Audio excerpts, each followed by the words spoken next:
In the year 1815, in the bustling port city of Marseille, a young sailor named Edmond Dantès returns home after months at sea. He's just 19 years old, full of promise, loyal, kind, hard-working. He brings good news. He's about to be promoted to captain of the merchant ship Pharaon. The future is his. He dreams of marrying the love of his life, Mercedes, a beautiful Catalan girl who has waited faithfully for his return.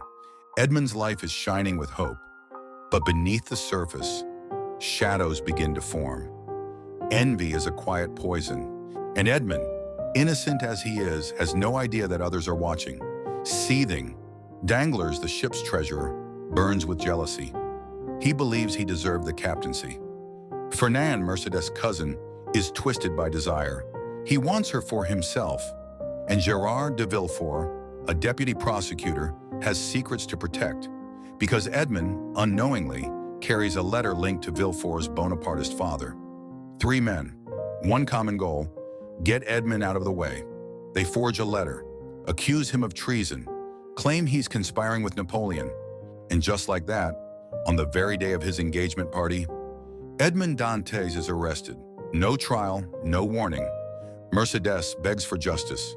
His father is heartbroken, but justice is blind. Edmond is thrown into Château d'If, a remote, isolated fortress prison in the middle of the sea. There, time loses meaning. Days blur into years. Hope fades. The world forgets him. He is left to rot, a prisoner of lies. But fate is not finished with Edmond yet. In the black silence of the dungeons, he hears something. A voice. It belongs to Abbé Faria, an old priest imprisoned for decades. They dig a tunnel between their cells. Faria becomes his mentor, teaching Edmond languages, science, philosophy, and most of all, truth. Together, they piece together the conspiracy. Edmond sees the faces of his enemies clearly now, but before they can escape, Faria falls ill. On his deathbed, he shares a final secret. A vast treasure lies hidden on the island of Monte Cristo. Edmond swears he will escape, he will reclaim his life, and so, when Faria dies, Edmond switches places with the body, sewn into a burial sack. The guards throw it into the sea. He sinks, but he fights. He rises, reborn. From that moment forward, Edmond Dantès no longer exists. He becomes the Count of Monte Cristo.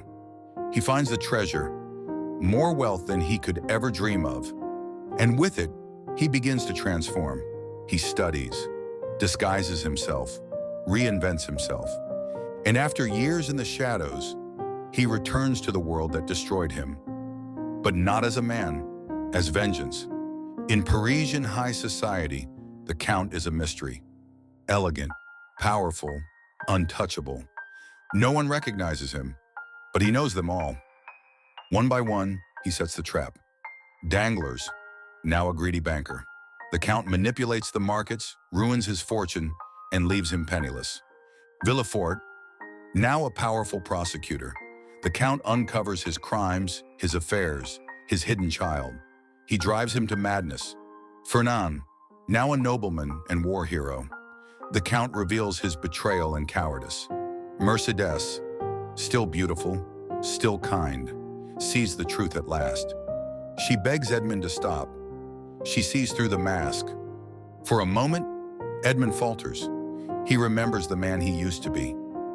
But hatred has consumed him for too long. Even those he didn't mean to hurt suffer. A young couple, Maximilian and Valentine, nearly become casualties in his crusade. And in that moment, Edmond wakes up. He sees what he's become. Not a savior, not a hero, just a man who traded his soul for revenge. And slowly, he begins to make things right. He spares those who deserve mercy. He saves Maximilian's love. He grants Mercedes peace, even if they cannot go back to what they once were. Then, he leaves it all behind.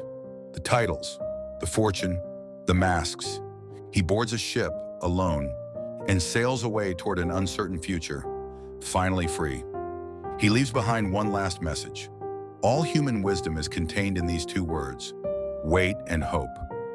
This is the story of a man who lost everything, but through suffering, found himself again. A tale of justice, betrayal, and redemption. This is the legend of the Count of Monte Cristo, only on Timeless Tales.